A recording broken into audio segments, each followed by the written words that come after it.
In this recording, we are going to go to the MyMathLab site and take a look at the materials that are posted there. So I'm in Blackboard right now, and I'm going to click on the MyMathLab button.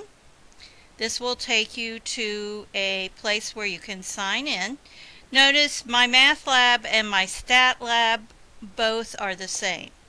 Now, when you're ready to register, which is the first thing you need to do, you want to go to Student here under Register, and the first thing they'll ask for is my course ID, and that's the McCormick followed by the digits found at the top of the course outline in the boxes that have the important information at the very top of the very first page. So I'll point out the actual code when we get inside. So you'll need to go there, and we are asking students that they use their Germana email address. If you don't know your Germana email address, go to MyGCC on the home page, click on it, and on the login you will have a request password information down below the username and password. Click on that.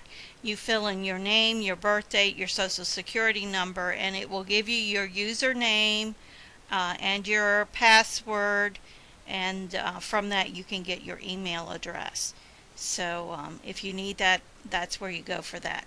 So I'm already registered.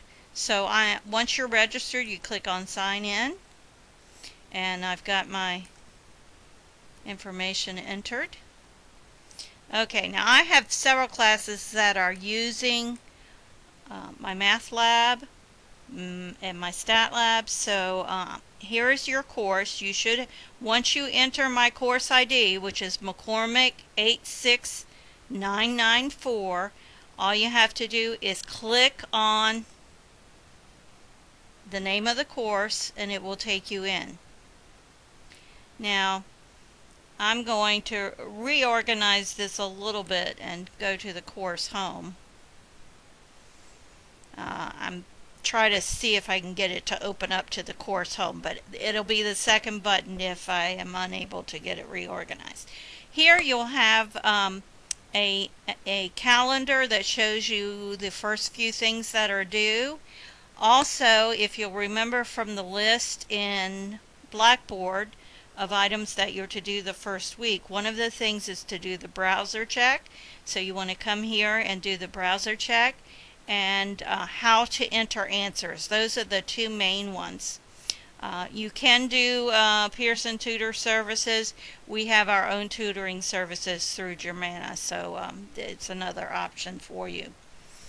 Now over here on the left, in terms of this course, I have arranged these in alphabetical order, and I may be turning off some of these buttons because we're actually not using too many of them. I'm going to start up here with chapter contents. Chapter contents is where you can go to get to your e-text, and so when we're working on section 1.1, here's your multimedia e-text, and you also have videos that go along with each section. Now, in some cases, I may suggest on the assignment that you watch a video that is included here.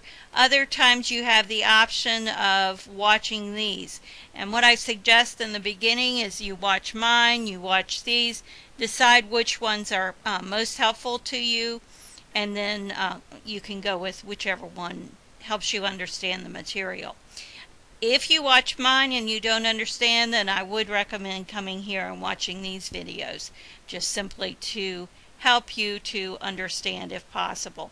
Then if that doesn't work, then you want to try to go come to my office and get help, or go to the tutoring center, or use Smart Thinking, the tutoring that's available 24/7 online through Germana. Okay, study plan is something that I set the homework and the quizzes so that it maintains a study plan for you. It tells you where your weaknesses are, where you need to go back and reread, where you need to redo homework, that kind of thing. That is entirely optional. And let me just close this up. So that works for all of these. And here's your study plan. If you choose to do the optional study plan, the button to get to it is right here. We won't be doing, okay, course home again is our calendar. Course tools, you may want to use the email tool there. I would recommend mainly doing it through Blackboard, but discussions we'll be doing in Blackboard. Grade book, this will house your grades for your homework and for your quizzes. Okay, it does not house your overall grade. Your overall grade will be housed in Blackboard, and I will update that 3 times during the semester, after the first exam, the second exam, and the third exam. So that will be what I'll do is transfer your averages on your homework and your quizzes those 3 times.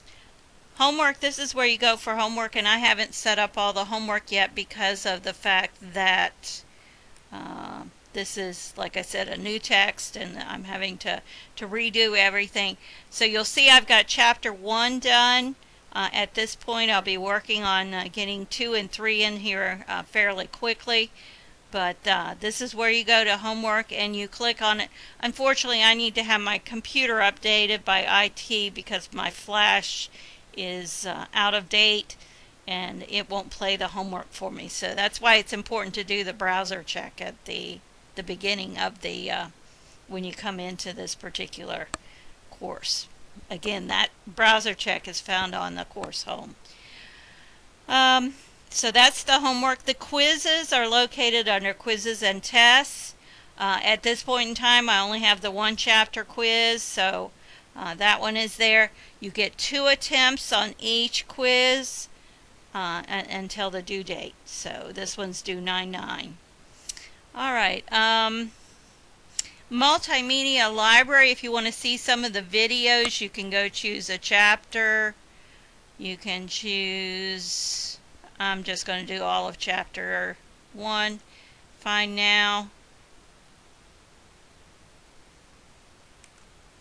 Hopefully it'll find it for me. It doesn't look like it's doing it. Let's try chapter 2 maybe. I see what's wrong. I don't have anything checked. Okay. Alright, so it gives you, I don't use StatCrunch. We'll be using the calculator, and also I'll be teaching you StatDisk. The StatCrunch is there, and then, you know, you can use it. There's a Stat Talk video. We'll occasionally use those, and I'll tell you to watch one of those. You have some animations which take you step by step through processes. You can, you know, click to move it ahead. You have the multimedia textbook here. You have PowerPoints. You have section videos, and you can see there's review exercise videos. So all kinds of information under the multimedia library, so I do leave that available. Pearson Tutor Services, again, you can use their services if you want, but I do strongly endorse the tutoring available on campus through our tutoring center. They have it set up so you can sit at home and they can work with you on the computer and telephone if need be. So I do recommend those. Purchase options, if you don't have the money to buy your access initially, you have 10 days of grace period to pay. So then when you're ready to pay, this is where you would go. You can either enter a code that you purchased in the bookstore or somewhere else, or you can pay with a credit card. Okay, StatCrunch I think is one that I don't have available, and of course you won't have instructor resources. So course tools I don't have available, so looks like I've already put some of those not available to you. So again, my math lab is the same as my stat lab. This is where you come to do your homework, to take your quizzes. You have optional videos. You have the online textbook here. That's located under chapter contents, and I think I may switch these so that the course home comes up first. I do prefer for it to open there, and it looks like I'll have to put it out of alphabetical order to do that, but otherwise I'll leave it in alphabetical order. So, and again, your grades will be housed for the homework and for the quizzes here. After each exam, I will transfer your average at that point on the quizzes and on the homework to Blackboard, so you have an idea of where you stand in the course at that point in time.